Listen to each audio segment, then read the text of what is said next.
6월 15일 토요일 아침입니다. 찬송가 175장 부르시며 주님의 말씀 앞에 나가도록 하겠습니다.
이 시간 우리에게 주시는 하나님의 말씀은 베드로후서 3장 1절에서 9절까지의 말씀입니다. 사랑하는 자들아, 내가 이제 이 둘째 편지를 너희에게 쓰노니 이 두 편지로 너희의 진실한 마음을 일깨워 생각나게 하여 곧 거룩한 선지자들이 예언한 말씀과 주 대신 구주께서 너희의 사도들로 말미암아 명하신 것을 기억하게 하려 하노라. 먼저 이것을 알지니 말세에 조롱하는 자들이 와서 자기의 정욕을 따라 행하며 조롱하여 이르되 주께서 강림하신다는 약속이 어디 있느냐? 조상들이 잔 후로부터 만물이 처음 창조될 때와 같이 그냥 있다 하니 이는 하늘이 옛적부터 있는 것과 땅이 물에서 나와 물로 성립된 것도 하나님의 말씀으로 된 것을 그들이 일부러 잊으려 함이로다. 이로 말미암아 그때의 세상은 물이 넘침으로 멸망하였을 때 이제 하늘과 땅은 그 동일한 말씀으로 불사르기 위하여 보호하신 바 되어 경건하지 아니한 사람들의 심판과 멸망의 날까지 보존하여 두신 것이니라. 사랑하는 자들아, 주께는 하루가 1000년 같고 1000년이 하루 같다는 이 한 가지를 잊지 말라. 주의 약속은 어떤 이들이 더디다고 생각하는 것 같이 더딘 것이 아니라 오직 주께서는 너희를 대하여 오래 참으사 아무도 멸망하지 아니하고 다 회개하기에 이르기를 원하시느니라. 아멘. 이것은 우리 주님의 말씀입니다. 오늘 사도 베드로는요, 성도들에게 두 번째 편지를 쓴다라고 말하고 있습니다. 이 편지를 두 번이나 쓰는 이유는 그만큼 성도들이 기억하고 또 지켜야 할 내용이 아주 중요한 것이기에 그러했을런지도 모르겠습니다. 그것은 2절에서 말하고 있듯 거룩한 예언자들이 이미 예언한 말씀과 주님 되시는 우리 구주 예수 그리스도께서 사도들을 통하여 건네주신 계명들입니다. 베드로는 두 번의 편지에 이 중요한 내용들을 담아 성도들이 이미 배운 바를 상기시켜 그들의 진실했던 마음, 그 처음 신앙의 그 순수했던 그 마음을 일깨우고자 하고 있습니다. 이 신앙생활에 있어서요, 중요한 것은요, 바로 기억하기라고 할 수 있겠습니다. 사실 신앙생활이란 주님의 말씀을 잊지 않고 기억하며 그 말씀을 오늘의 삶으로 살아내는 것이다 라고 할 수 있겠는데요. 물론 인간은 망각의 동물인지라 우리는 이미 듣고 배워 아는 말씀이라 할지라도 시간이 지나고 나면 그것들이 기억에서 흐려지고 또 가물가물해지기 마련이죠. 그러니 꾸준하게 말씀을 듣고 읽고 공부하는 활동이 너무도 중요합니다.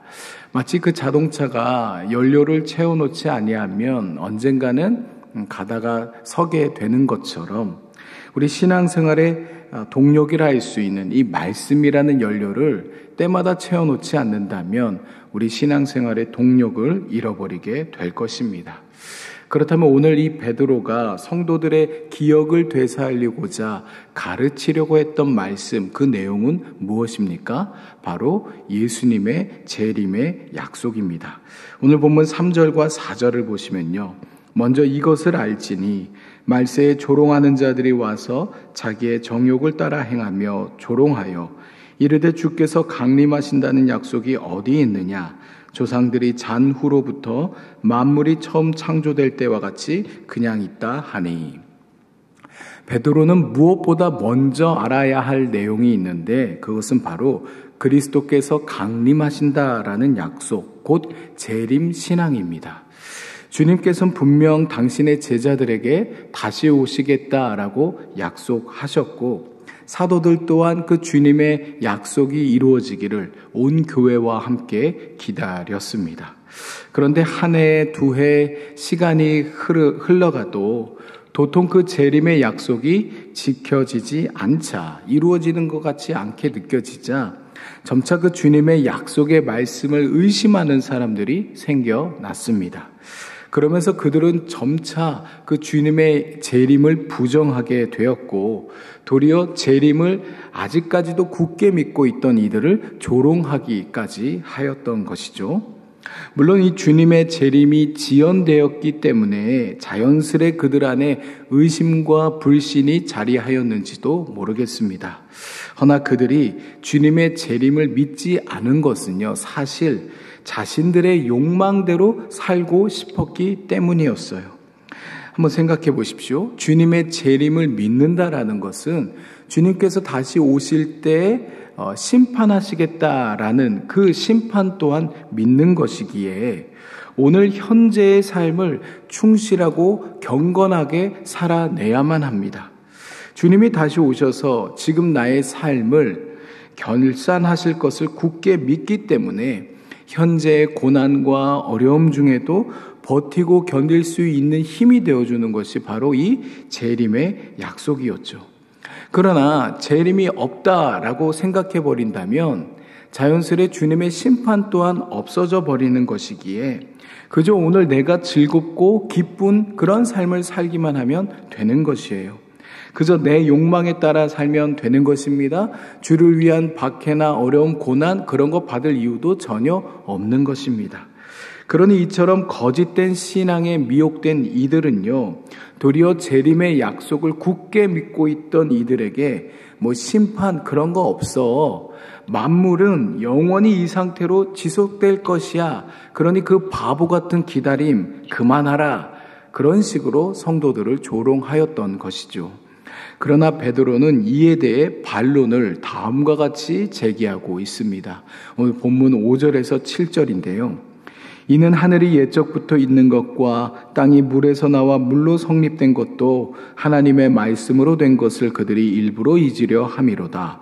이로 말미암아 그때의 세상은 물이 넘침으로 멸망하였으되 이제 하늘과 땅은 그 동일한 말씀으로 불사르기 위하여 보호하신 바 되어 경건하지 아니한 사람들의 심판과 멸망의 날까지 보존하여 두신 것이니라.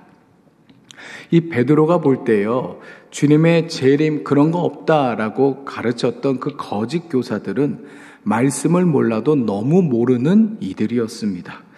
베드로는 먼저 하나님께서 이 세상을 말씀으로 창조하셨음을 상기시키고 있죠.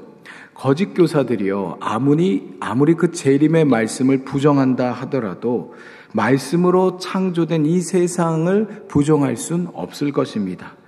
이어서 베드로는 노아의 시대 때 말씀대로 살지 않았던 이들이 심판을 받은 사건과 세상을 만드신 하나님이 반드시 심판의 날에 심판을 단행할 것이다 라는 것을 말씀이 기록하고 있음을 주지시키고 있습니다. 하나님의 말씀은요, 과거에도 또 오늘에도 반드시 이루어졌으니 미래에도 그럴 것이다 라는 것을 말씀을 통해 확증하고 있는 것이죠. 아무리 거짓 교사들이 말씀을 부정한들 그것과 상관없이 하나님의 말씀은 성취될 것입니다.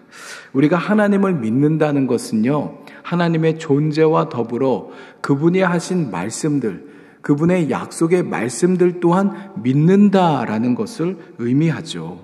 이 재림 역시도 마찬가지입니다. 우리가 재림을 믿는 것은요, 하나님이 약속하신 말씀이기 때문입니다. 하나님께서는 당신의 말씀을 반드시 이루실 것입니다. 그렇다면 재림과 관련하여 우리에게 남은 질문은 한 가지 정도 될 건데, 그것은 바로 대체 언제 이 재림이 이루어질 것이냐, 바로 이 질문이 우리에게 남을 것입니다. 이에 대해 베드로는 말하죠. 본문 8절과 9절입니다. 사랑하는 자들아, 주께는 하루가 1000년 같고 1000년이 하루 같다는 이 한 가지를 잊지 말라. 주의 약속은 어떤 이들이 더디다고 생각하는 것 같이 더딘 것이 아니라 오직 주께서는 너희를 대하여 오래 참으사 아무도 멸망하지 아니하고 다 회개하기에 이르기를 원하시느니라.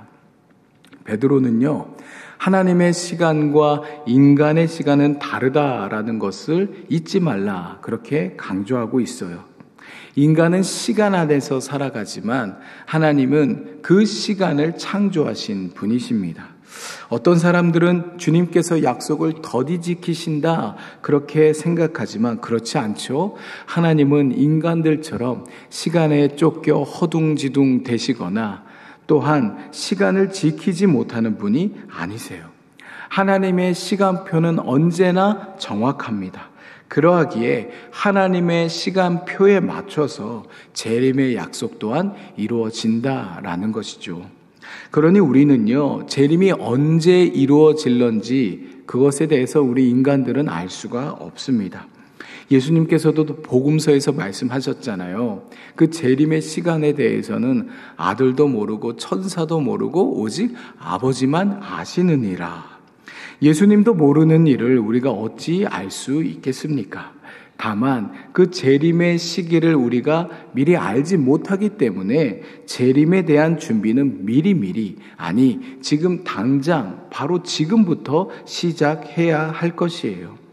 하나님께서는요, 우리를 위해 오래 참고 계십니다. 그래서 심판 때에 아무도 멸망하지 않고 모두가 회개하는 데 이르기를 원하고 계세요. 그러니 재림을 기다리는 우리가 해야 할 일은 자명합니다. 그것은 바로 회개의 시간을 갖는 것이죠. 회개란 한 번 한다고 되는 것이 아닙니다. 주님이 다시 오실 때까지, 그 주님의 재림의 때까지 우리의 회개는 계속되어야 할 것입니다. 사도 베드로가 베드로 전서에서 이미 말했듯이 재림이 있다는 것을 잊지 말고 정신을 차리며 근신하며 살아가야 할 것입니다. 주님의 말씀에 끊임없이 자신의 삶을 비추어 보고 혹여나 그 말씀과 엇나간 나의 삶의 모습이 발견되거든 그 말씀에 맞춰 나의 삶을 조율해 나가야 할 것입니다. 우리의 영혼이 이처럼 주님의 말씀으로 깨어나기를 소망합니다. 오늘 하루도요, 주님의 말씀과 더불어 깨어있는 하루가 되었으면 좋겠습니다. 주님이 다시 오실 때까지 그렇게 주님의 재림을 기다리며 준비하며 말씀과 함께 깨어있는 삶을 살아내는 저와 여러분 되시기를 바랍니다. 주님의 말씀은 살아있으며 주님은 약속하신 말씀대로 역사하심을 믿습니다. 주님의 시간표는 늘 언제나 정확하다는 것을 또한 믿습니다. 물론 때때로 우리의 믿음이 흔들려 어리석게도 주님의 말씀을 온전히 신뢰하지 못할 때가 있습니다. 다시 오시겠다 하신 주님의 말씀이 나와는 상관없는 말씀처럼 여겨질 때도 있습니다. 주님, 우리가 다시금 주님께로 우리의 생각과 마음, 삶을 돌이키길 원합니다. 주님의 말씀을 굳게 부여잡고 주님 오심을 기다리는 신앙인이 되게 하여 주십시오. 주님의 오심을 기다리는 우리의 하루하루가 되게 하여 주십시오. 예수님의 이름으로 기도드립니다. 하늘에 계신 우리 아버지, 아버지의 이름을 거룩하게 하시며 아버지의 나라가 오게 하시며 아버지의 뜻이 하늘에서와 같이 땅에서도 이루어지게 하소서. 오늘 우리에게 일용할 양식을 주시고 우리가 우리에게 잘못한 사람을 용서하여 준 것 같이 우리 죄를 용서하여 주시고 우리를 시험에 빠지지 않게 하시고 악에서 구하소서. 나라와 권능과 영광이 영원히 아버지의 것입니다. 아멘.